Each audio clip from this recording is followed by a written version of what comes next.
বর্তমান বিশ্ব এমন একটা জায়গায় দাঁড়িয়ে আছে যার প্রত্যেকটা ডিপার্টমেন্ট ফিতনা এবং ফাসাদ দিয়ে ভর্তি। যে কোনো টপিক চুজ করেন, পরিবার, সমাজ, ধর্ম, রাজনীতি, অর্থনীতি, এমন কোনো সেক্টর নাই যেটা এখন ফিতনা এবং ফাসাদ মুক্ত। প্রত্যেকটা সেক্টরই ফিতনা এবং ফাসাদ। ফাসাদ ধর্মের মধ্যেও আছে, ফাসাদ আজকে পরিবারগুলোর মধ্যেও আছে, ফাসাদ এখনকার সমাজগুলোতে আছে, অর্থনীতির মধ্যে আছে এবং পলিটিক্সেও আছে।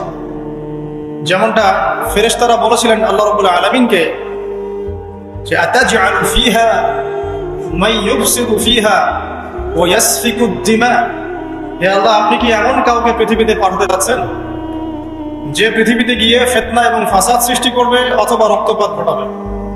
কার ব্যাপারে কথা বলা হয়েছে? আদম সন্তানের ব্যাপারে। আল্লাহ পাক যখন ফেরেশতাদেরকে ডেকে বললেন, ওয়াইয ক্বালা রাব্বুকা লিল মালায়েকা, যখন ফেরেশতাদেরকে তোমার রব বললেন ইন্নী জাঈলুন ফিল আরদি খলিফা, আমি পৃথিবীতে আমার খলিফা পাঠাতে চাই, তখন ফেরেশতাদের উত্তর ছিল এমন, আতাজআলু ফিহা মান ইউফসিদু ফিহা ইয়াসফিকু দিমা, হে আল্লাহ, আপনি কি এমন কাউকে পৃথিবীতে পাঠাবেন যে পৃথিবীতে গিয়ে ফিতনা এবং ফাসাদ সৃষ্টি করবে এবং রক্তপাত ঘটাবে? ওয়া নাহনু নুসাব্বিহু বিহামদিক ওয়া নুকদ্দিসু লাক, অথচ আমরা ফেরেশতারাই তো আপনার হামদ, সানা, স্তুতি এগুলো বর্ণনা করছি এবং আপনার পবিত্রতার জয়গান গাচ্ছি। আল্লাহ পাক তখন বলেছিলেন যে ইন্নী আ'লামু মা লা তা'লামুন, আমি যা জানি তোমরা তা জানো না। তো আল্লাহ পাক এখানে বলছিলেন যে ইন্নী আ'লামু মা লা তা'লামুন, আমি যা জানি তোমরা তা জানো না। এখন বিশ্বের দিকে তাকালে আমরা দেখতে পারি ফেরেশতাদের কথা মাশাআল্লাহ ফলে গেছে। আপনি ধর্মের দিকে তাকিয়ে দেখেন, দেখবেন ধর্মের মধ্যে অনেক বিভক্তি সৃষ্টি হয়েছে, অথচ সমস্ত ধর্মের স্রষ্টা একজনই, আল্লাহ রাব্বুল আলামিন। আল্লাহ বাকি বলছেন প্রত্যেক আদম সন্তানের একমাত্র রব, তিনি ছাড়া আর কোনো রব নাই। আছে তারপরেও ধর্মীয় কনসেপ্টে আমরা বিভিন্ন মতবাদে বিভক্ত হয়ে গেছে এবং প্রত্যেক ধর্মগ্রন্থ যদি পড়েন, একটু টুকটাক পড়েন, আপনি দেখবেন প্রত্যেকটা ধর্মগ্রন্থেই বলা হচ্ছে যে আল্লাহ একজন, আল্লাহ একজন। যে কোনো ধর্মগ্রন্থ হাতে নেন, দেখবেন আল্লাহ একজন। শুধু তাই নয়, বড় বড় রিলিজিয়নগুলোর রিলিজিয়াস স্ক্রিপচার্স যেগুলো আছে, ধর্মগ্রন্থ যেগুলো আছে, সেখানে মুহাম্মদ সাল্লাল্লাহু আলাইহি ওয়াসাল্লাম যে শেষ নবী সেটাও বলে দেওয়া আছে। তাহলে এরপরেও এত শততা বিভক্ত কেন আমরা? কারণ আমাদের মধ্যে দুটো স্বভাব ঢুকে গেছে। ইবলিসের স্বভাব, সেটা হচ্ছে আবা ওয়াস্তাকবার, আমরা অস্বীকার করছি এবং অহংকার প্রদর্শন করছি, সত্যকে প্রত্যাখ্যান করছি। আবার মুসলিমদের মধ্যে তাকিয়ে দেখবেন এখানেও হাজারটা দলাদলি আছে, মানুষ হাজারটা দলে বিভক্ত, এক এক দলের এক এক কনসেপ্ট। যদিও আল্লাহ এক, কোরআন এক, নবী এক, তারপরেও বুঝের পার্থক্য। এক একজন, কেউ হয়েছে মুরজিয়া, কেউ হয়ে গেছে জাবারিয়া, কেউ হয়েছে কাদারিয়া, কেউ হয়ে গেছে শিয়া, কেউ হয়ে গেছে খারজি, কেউ মুতাজিলা। বিভিন্ন মানুষ বিভিন্ন দলে বিভক্ত হয়ে গেছে। মুসলিমদের মধ্যেই, মুসলিমদের মধ্যে কেউ বলছে যে কালিমা লা ইলাহা ইল্লাল্লাহ পড়লেই যথেষ্ট, আমলের প্রয়োজন নাই, এদেরকে বলে মুরজিয়া। মুসলিমদের মধ্যে কিছু মানুষ বলছে কবিরা গুনাহ করলেই তাকে হত্যা করা যাবে, এরা হচ্ছে এই জেনারেশনের, এই যুগের খাওয়ারেজ। মানে যারা মনে করে কবিরা গুনাহ করলেই মানুষ কাফের হয়ে যায়, তাকে হত্যা করা যায়, এদেরকে পুঁজি করেই ইসলামের নামে সন্ত্রাসবাদী কর্মকাণ্ড ছড়ানো হচ্ছে। এই কনসেপ্টের মানুষদেরকে পুঁজি করে। মুসলিমদের মধ্যেই কিছু মানুষ বলছে তাকদীর বলতে কিছু নাই, মানুষ নিজেই তার ভাগ্যের নিয়ম, এদেরকে বলা হয় কাদারিয়া। মুসলিমদের মধ্যে কিছু মানুষ বলছে যে ভাগ্যে যা আছে শুধু তাই হবে, আমার কর্মের কোনো স্বাধীনতা নাই, অদৃষ্টবাদী, এদেরকে বলা হয় জাবারিয়া। মুসলিমদের মধ্যে কিছু মানুষ আলী রাদিয়াল্লাহু আনহুকে নিয়ে বাড়াবাড়ি করছে এবং বড় বড় সাহাবীদেরকে গালি দিচ্ছে। রাফেজি আছে, মুতাজিলা, এরা কেমন?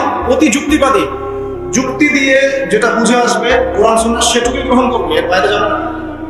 মুতাজিলা এর বাইরে আল্লাহ রাব্বুল আলামিনের শুকরিয়া যে আল্লাহ পাক আহলে সুন্নাহ ওয়াল জামাআহ এই আকীদাটা সমাজে প্রতিষ্ঠিত রেখেছেন, যারা কোরআন এবং সুন্নাহর বাইরে যায় না এবং কোরআন এবং সুন্নাহর সেই বুঝ এবং ব্যাখ্যাটা গ্রহণ করে যেটা আল্লাহর নবী এবং সাহাবীদের পক্ষ থেকে এসেছে। এটা হচ্ছে আহলে সুন্নাহ ওয়াল জামাআহ। এই কথাটা নবী সাল্লাল্লাহু আলাইহি ওয়াসাল্লাম বলেছেন হাদিসে যে মুসলিম উম্মাহ ৭৩টা দলে ভাগ হয়ে যাবে, যার একটা দল মাত্র জান্নাতি, বাকি সবাই জান্নাতি। এই গেল ধর্মীয় দলাদলির কথা। নৈতিকতার অবক্ষয় দেখেন মুসলিমদের মধ্যে, দেখেন ম্যাক্সিমাম এখন কিন্তু সুদখোর, হ্যাঁ, তারপরে ঘুষ খাচ্ছি, দিব্যি দুর্নীতি করছি, কোনো সমস্যা নাই। ইভেন অনেক সময় জনগণের টাকা লুটপাট করে খাচ্ছে, কোনো প্রবলেম নাই। রাষ্ট্রীয় সম্পদকে নিজের গনিমত মনে করছে। আমি গতকাল রাতেও এই হাদিসটা আবার পড়েছিলাম। কিয়ামতের আলামতগুলোর মধ্যে এটা অন্যতম একটা, যে রাষ্ট্রীয় সম্পদকে মানুষ নিজের সম্পদ মনে করে খাওয়া শুরু। মানুষ দান সদকা এবং যাকাতটাকে নিজের উপর বার্ডেন মনে করবে। এটা কি বোঝা? যাকাতের বোঝা। এখানে 10টা-12টা কথা আছে। মানুষ খামর মানে মদ, মাআজিফ মানে বাদ্যযন্ত্র, তারপরে জুয়া, তারপরে জিনা, এগুলোকে মানুষ হালাল মনে করে নিবে, মদ পান করবে, না পণ্য দিবে। আমানতদার ব্যক্তি হয়ে যাবে খেয়ানতকারী, আর প্রত্যেক খেয়ানতকারী ব্যক্তিকে মানুষ মনে করবে আমানতদার। তো নৈতিক অবক্ষয়টা দেখেন যে মুসলিম হিসেবে জন্মগ্রহণ করার পরে, কোরআন সুন্নাহ হাতে পাওয়ার পরে আমরা এখন সুদ খাচ্ছি দিব্যি, এটা কোনো ব্যাপার না।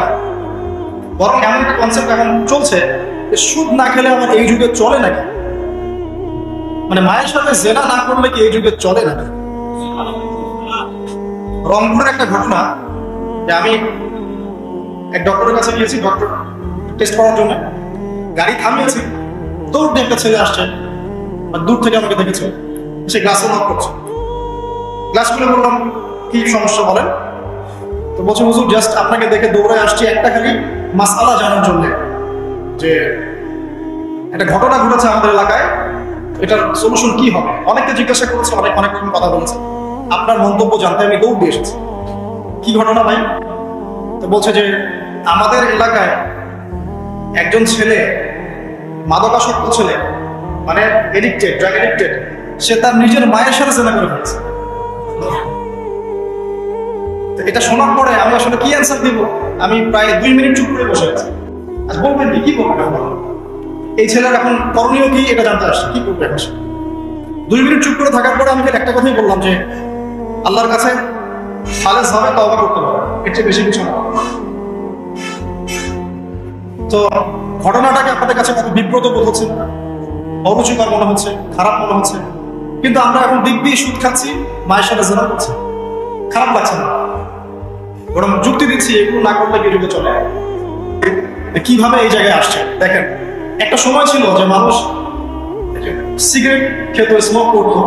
আমরা ওই জেনারেশনটা দেখেছি, স্মোক করতো চুপ করে, ওই চায়ের দোকানের কর্নারে, এই বাথরুমে ঢুকে, ওই মাঠের ওই কর্নারে ঢুকে, কেউ যেন দেখে না ফেলে। তারপরে কয়েক বছর পর পরিস্থিতি একটু পরিবর্তন হলো, ওপেন স্মোকিং, সবাই ভাইয়ের সাথেও স্মোকিং, বন্ধুর সাথে স্মোকিং, পরে বাবার সাথেও দেখা যাচ্ছে এক যুগ আসলো দেখেন। তারপরে আস্তে আস্তে নতুন মদ আসতে লাগলো, গাঁজা, হেরোইন, প্যাথোলিন, হ্যাঁ, উইস্কি ইত্যাদি ইত্যাদি, পেন্সিলিন, ইয়াবা। এখন ইয়াবার যুগ, আরো আপগ্রেডেড কোনো মদ আসছে। এখন সিগারেট টিকেট কোনো বিষয় নেই, কিন্তু ফ্যাশন। যদি কেউ ইয়াবা খায় তাহলে বলা হচ্ছে হ্যাঁ, এই মাদক সেবী। আর বাই দ্য ওয়ে, আমাদের দেশে কিন্তু নিবন্ধিত 190টা বারও আছে, হ্যাঁ, এবং দেশি 204টা ব্র্যান্ড চলছে, আর বিদেশে 38টা ব্র্যান্ড চলছে। পারমিট পেয়েছে 85,070 জন। এবং এই মাদক সংশ্লিষ্ট এনজিও আছে প্রায় 76। 21 বছর হলে যদি কেউ পারমিটধারী হয়, সে মদ খেতে পারে, সমস্যা নেই, এটা নাগরিক অধিকার। আবার আশ্চর্যের ব্যাপার এটা যে এগুলো খুলে উন্মুক্ত করার পরেও আবার মাদক নিরাময় কেন্দ্রও আছে 7টা।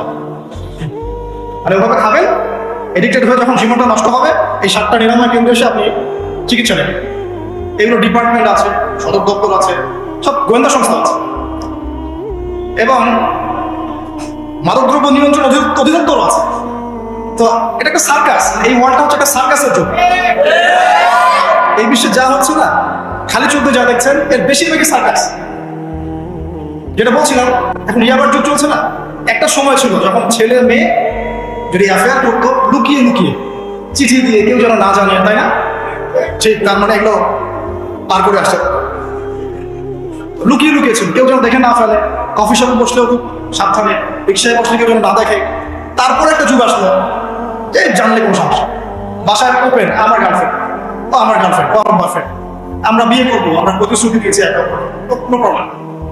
তারপর একটা যুগ আসলো যে যেহেতু প্রেম করছি, বিয়েই তো করতে যাচ্ছি, তো সেক্স করলে সমস্যা নেই, তখন আবার সেক্সুয়াল অ্যাক্টিভিটি শুরু। মেয়েরা যদি বাইরে বের হতো, তাহলে যদি কোনো মেয়ের শর্ট কামিজ থাকতো বা আকর্ষণীয় পোশাক থাকতো, সে গিল্টি ফিল করতো যে সবাই আমাদেরকে তাকাচ্ছে, কেমন লাগছে। আর বেশিরভাগ মানুষ এমনটা করতো না, ওই কয়েকজন করতো। আস্তে আস্তে একটা যুগে আসলো যে না, এখন বেশিরভাগই করে, শুয়ে গেল। তারপর একটা যুগ আসছে সরাসরি সেক্স, প্রেম টেম কিছুই নাই, এখন খালি সেক্স। পতিতালয়ে যাবো, সেক্স করবো, চলে আসবো। গার্লফ্রেন্ডের সাথে সম্পর্ক লাগে সেক্স, তারপরে বাজ বিচার করে দেখবো কোনটা ভালো।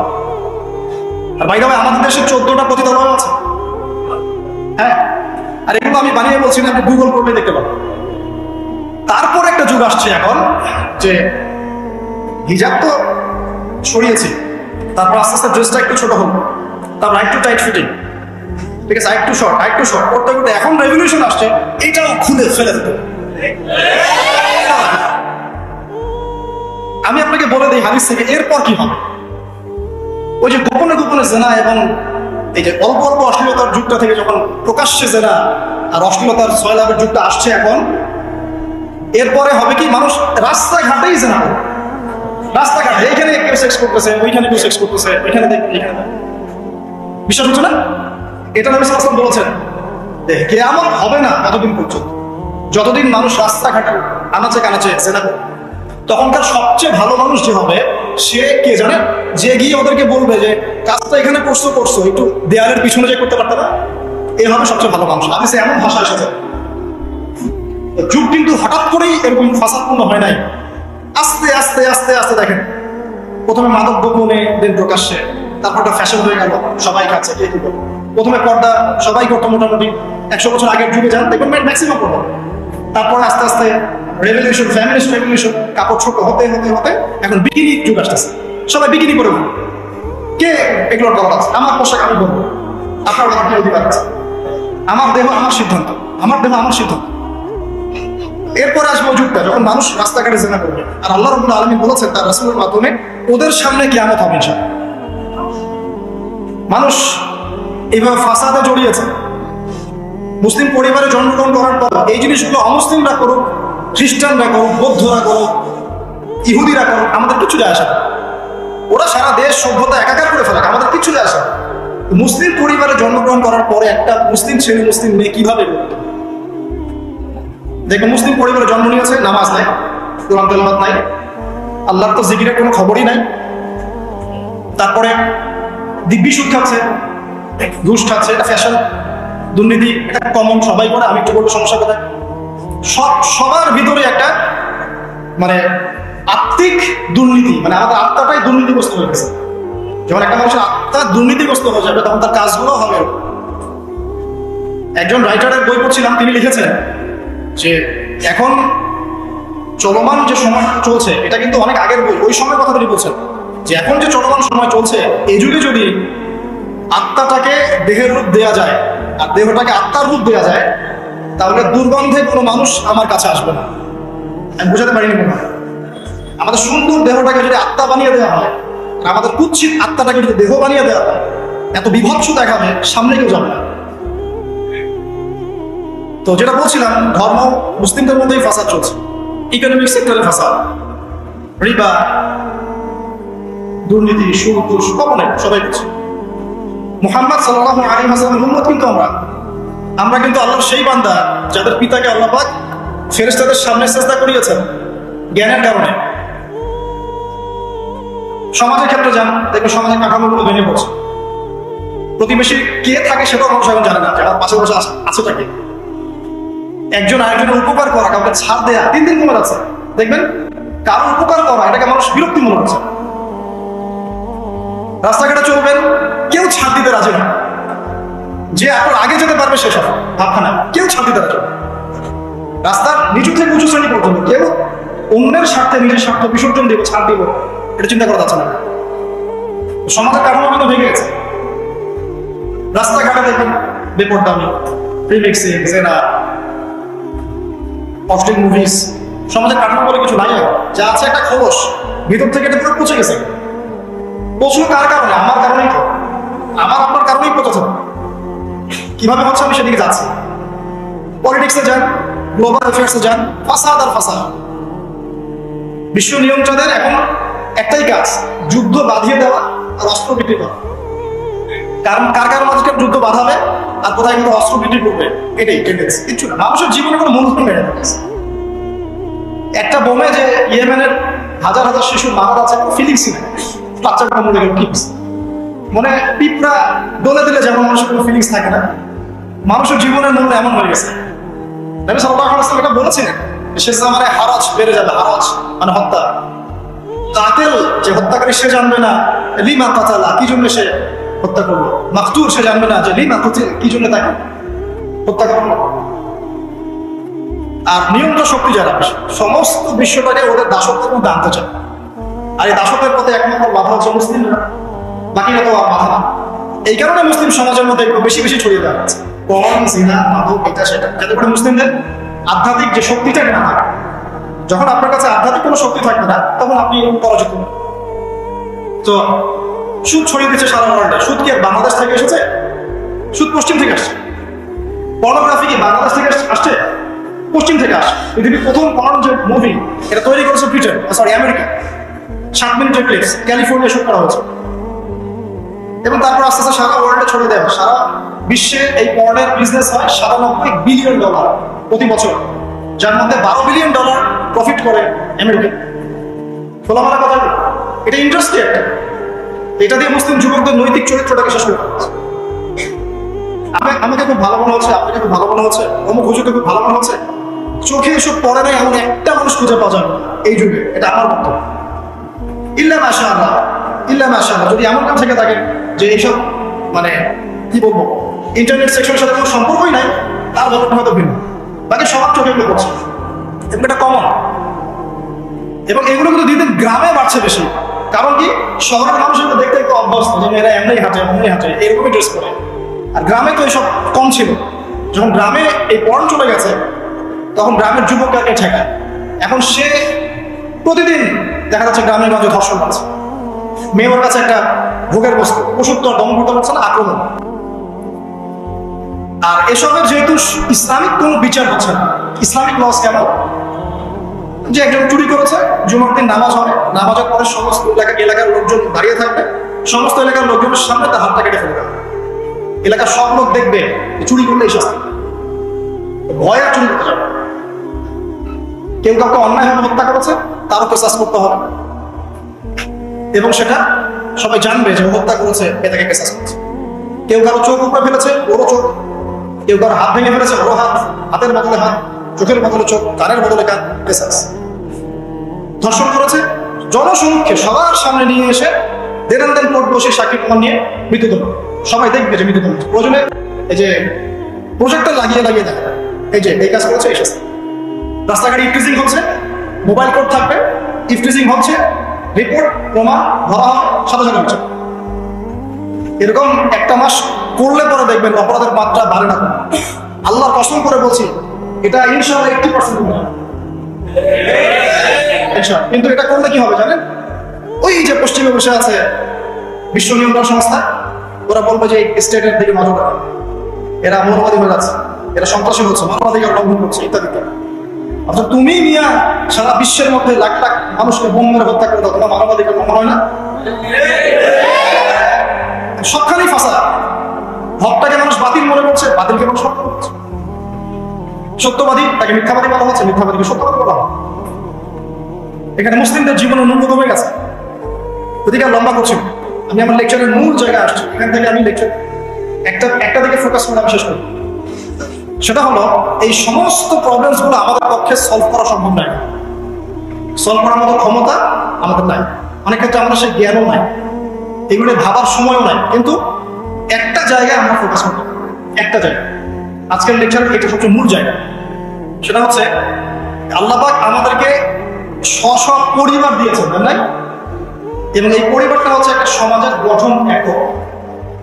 আমরা বলছি না গঠন একক, একটা জিনিস, একটা কোষ, তার মধ্যে গঠন একক আছে না, অনুপরমাণু আছে না। সমাজ হচ্ছে, সমাজের অনুপরমাণু হচ্ছে পরিবার। একটা সমাজে যদি 100টা পরিবার থাকে, তার মধ্যে যদি 90টা পরিবার সৎ হয়, আল্লাহ হয়, ইসলামিক অনুশীলন মেনে চলে সত্যিকার অর্থে, ইনশাআল্লাহ ওই সমাজটা কিন্তু দেখবেন 8-10টা সমাজ হচ্ছে ভালো থাকবে। আর একটা সমাজে মনে করেন 100টা পরিবার আছে, 90টাই ইসলামের বিরোধী শক্তি, ইসলামের এগেনস্টে চলে, ইসলামের কোনো পরোয়া নাই, আল্লাহ হুকুম মাহকামের 5 পয়সা পাবে। ওই সমাজের অবস্থা নিঃসন্দেহে দুনিয়াতে ধ্বংস হবে, আখিরাতে ধ্বংস হবে। পরিবারের সদস্য হওয়া সত্ত্বেও তারা জাহান্নামে আছে। শ্রদ্ধাহারী বলে, তাহলে আমাদের কাজ কি? নিজের চটকাটা তেল দেওয়া। আমি কত বড় আলেমের ছেলে, আমি কত বড় দায়ীর স্ত্রী, আমি কত বড় মুফাসসির মুহাদ্দিসের সন্তান, ভাই, এসবের কোনো মূল্য নাই। নিজে আমি ভালো কিনা, নিজে প্রকৃত মুসলিম মুমিন কিনা, এটার মূল্য আছে।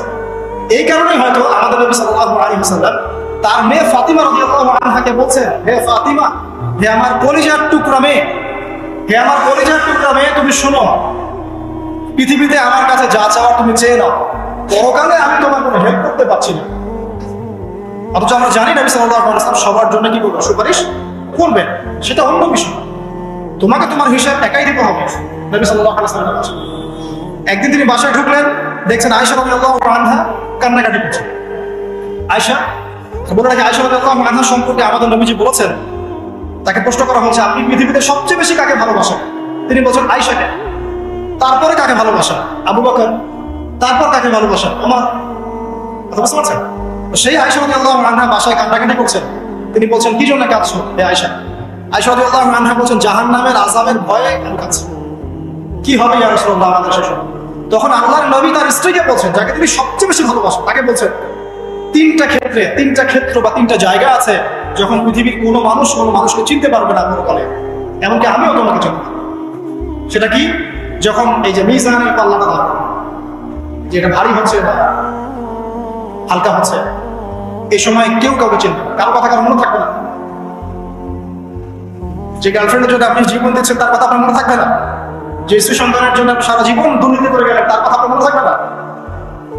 এমনকি যে স্ত্রীর কাছে আপনি অনেক প্রেমময় স্বামী, সেও আপনার কথা মনে রাখবে যখন মিজানের পাল্লাটা উঠবে। দুই, যখন আমল নামা ছুড়ে দেওয়া হবে, আমল নামা এভাবে উন্মুক্ত করে ছুড়ে দেওয়া হবে, ইকরা কিতাবাক, তুমি আজকে তোমার কিতাব পড়ো, ওয়া কাফা বিনাফসিকা আল-ইয়াওমা আলাইকা হাসিবা, আজকে তুমি নিজেই তোমার নফসের হিসাব নেওয়ার জন্য যথেষ্ট।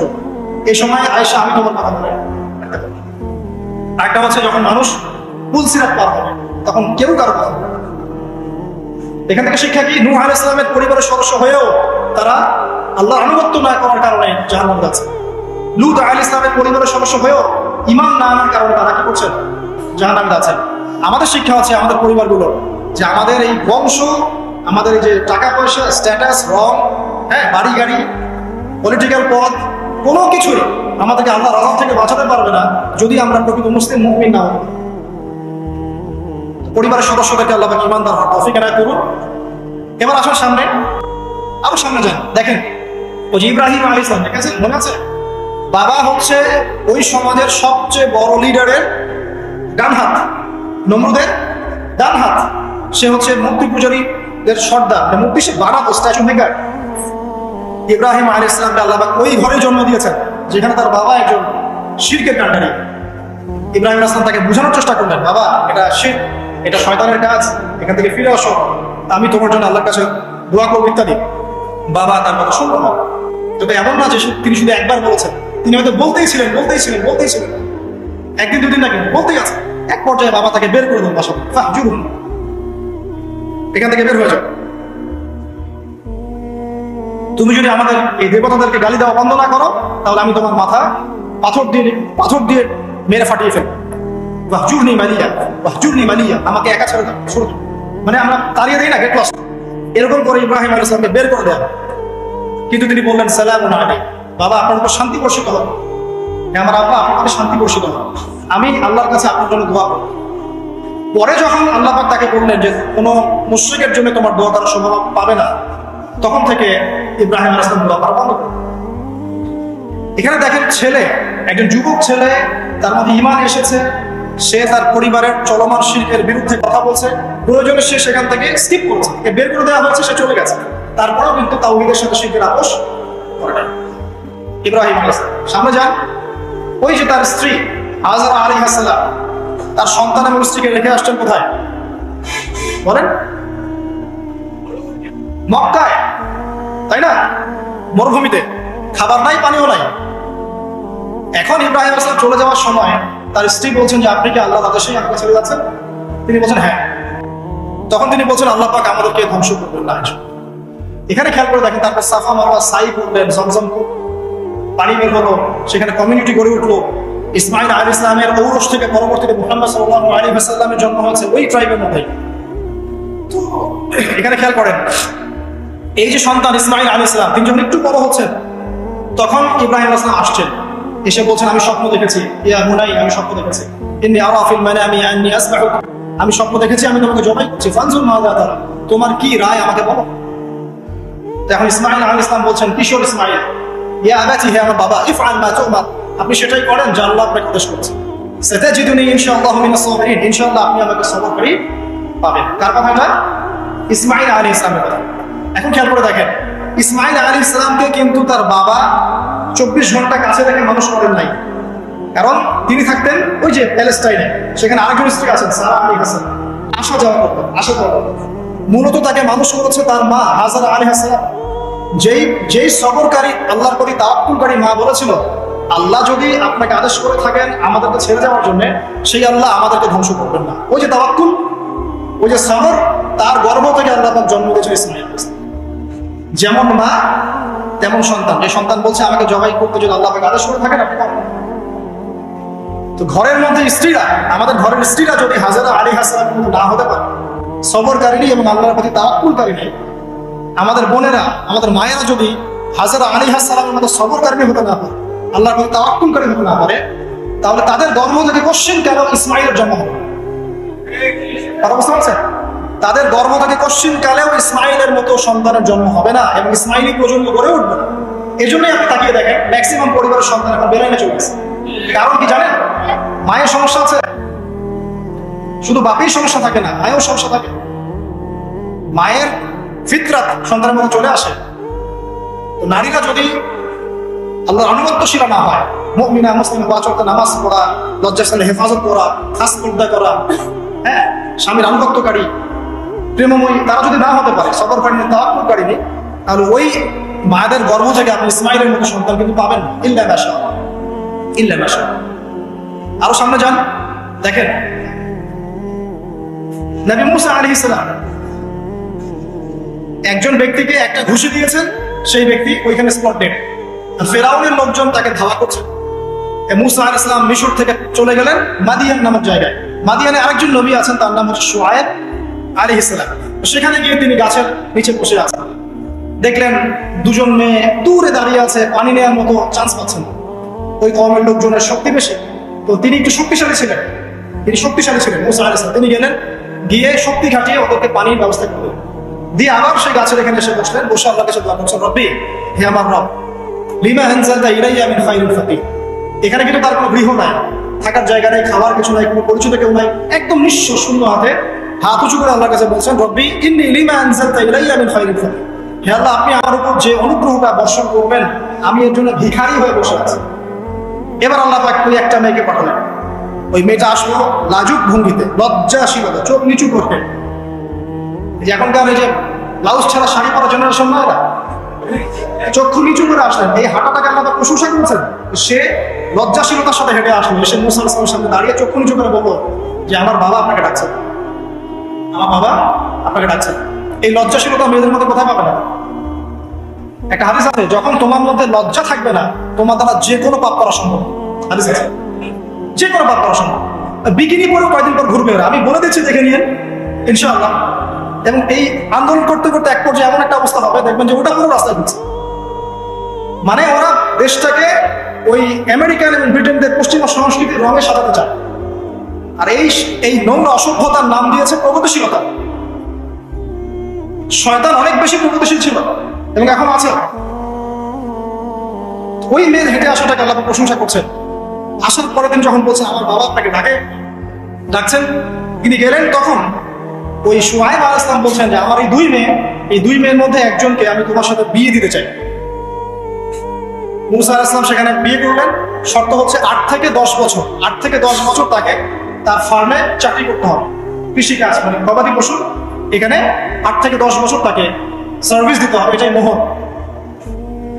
তো এটা আমি এখন বুঝি যে মুসা আলাইহিস সালামকে আল্লাহ পাক এই যে রাখালের কাজ করেছেন, কারণ এই কাজগুলো মানুষের ধৈর্য বাড়ায়। মুসা আলাইহিস সালামকে পরে আল্লাহ পাক বড় একটা দায়িত্ব দিবেন, এই কারণে তাকে ট্রেনিং দিচ্ছেন এখানে। তাকে আরো বড় একটা জাতিকে সামলাতে হবে যারা আরো অনেক বেশি উদ্ধত, অনেক বেশি গবাদি পশুর মতো। তারা কারা? ওই যে বনু ইসরাঈল। চোখের সামনে দেখলো আল্লাহ পাক ফিরআউনকে ডুবিয়ে দিলেন, তারপর 40 দিনের মধ্যে আবার শিরক করা শুরু করলেন। আমাদের নবী মুহাম্মদ সাল্লাল্লাহু আলাইহি ওয়াসাল্লামকে একজন কষ্ট দিয়েছে। তো কষ্টটা এত ডাইরেক্ট দিয়েছে, এসে বলেছে আপনি ইনসাফ করেন হে মুহাম্মদ সাল্লাল্লাহু আলাইহি ওয়াসাল্লাম, আপনি ইনসাফ করেন, আপনি ইনসাফ করছেন না।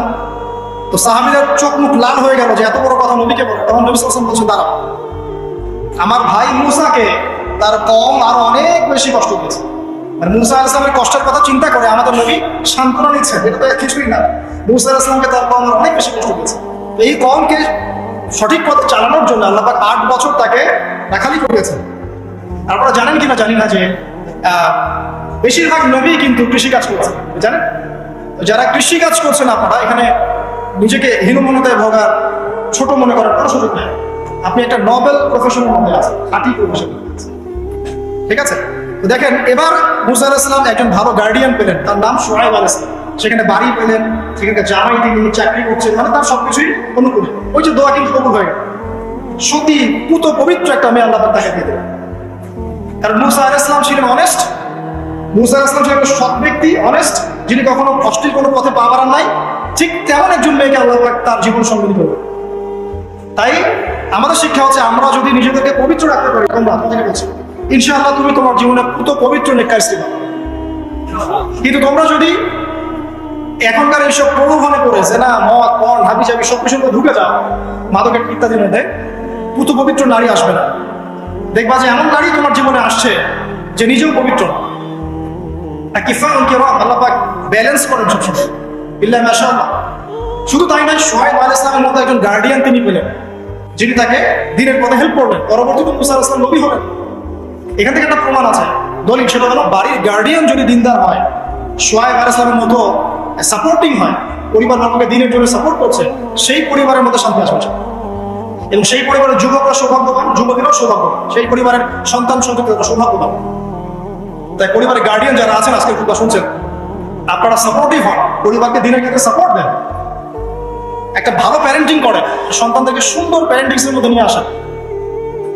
আসুন সামনে যাই, এবার একটা কনক্লুশনের দিকে যাচ্ছে। আসেন, তো কোরআনের পড়তে এরকম দলিল আছে।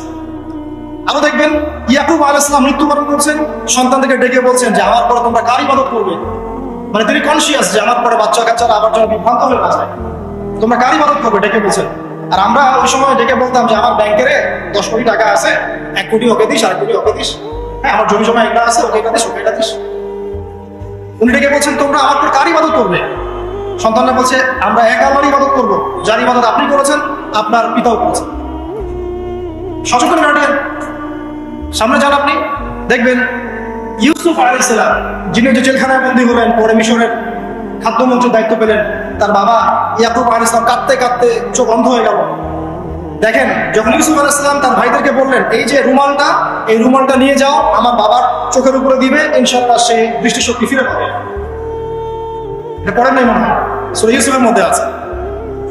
এই রুমালটা যখন আমার বাবার চোখের উপর দিবে তখন সে তার দৃষ্টিশক্তি ফিরে পাবে। তখন ওই রুমালটা যখন তারা বহন করে নিয়ে আসছে, অন্ধ ইয়াকুব আলাইহিস সালাম তিনি বলছেন যে আমি দূর থেকেই ইউসুফের গন্ধ পাচ্ছি। সূরা ইউসুফ আর জুলাইখার প্রেম কাহিনী নয়।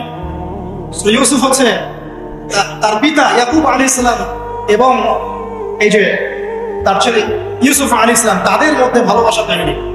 ভালো করে পড়েন, ভালো করে বুঝবেন। এখানে পিতার সন্তানের ভালোবাসাকে বোঝানো হয়েছে। এত ভালোবাসেন তিনি সন্তান। এখান থেকে শিক্ষা কি? শিক্ষা হচ্ছে পিতাদেরকে সন্তানকে ভালোবাসতে হবে, আদর করতে হবে, কাছে ডেকে বোঝাতে হবে। সবসময় শাসনের লাঠি ঘোরানো যাবে না। সন্তান যদি হোঁচট খায় তার হাতটা ধরতে হবে, ধরে বলবে বাবা কি হয়েছে, আমি তো তোমার সাথে আছি। মা কি হয়েছে, হতাশ কেন হচ্ছে, আমি তোমার সাথে আছি। একটা রেজাল্ট খারাপ হচ্ছে, কি হয়েছে, আমি তোমার সাথে আছি। বাবা নামাজ পড়ো, বাবা কোরআন তেলাওয়াত করো, আল্লাহকে ডাকো, আল্লাহ তোমার সাথে আছে। কনফিডেন্স দিতে হবে। যখন পিছন থেকে সন্তানরা কনফিডেন্স পাবে, এই সন্তানরা বড় আত্মবিশ্বাসী হবে।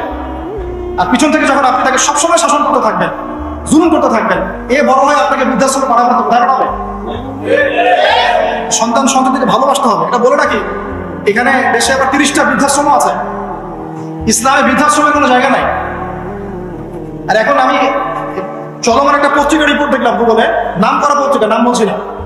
তারা বলছে এখন বৃদ্ধাশ্রম সময়ের দাবি। বৃদ্ধাশ্রম এখন সময়ের দাবি, নাউজুবিল্লাহ।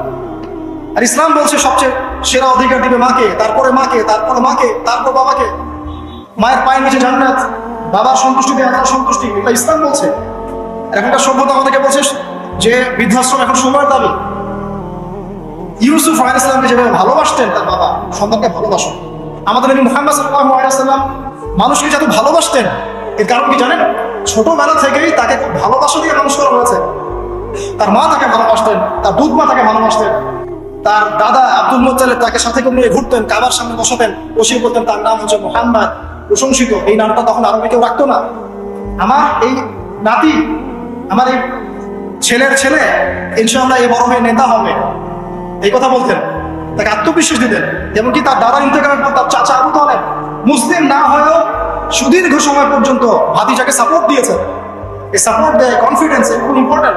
এগুলোর ঘাটতি যখন হবে তখন এই যুব সমাজ পরিবারের সদস্যরা ফেড আপ হয়ে যাবে, মানসিক কষ্টে ভুগবে, মাদকের কাছে যাবে, অন্য একটা মেয়ের কাছে যাবে, অনে যাবে, আপনার মিউজিক ইনস্ট্রুমেন্টের কাছে যাবে।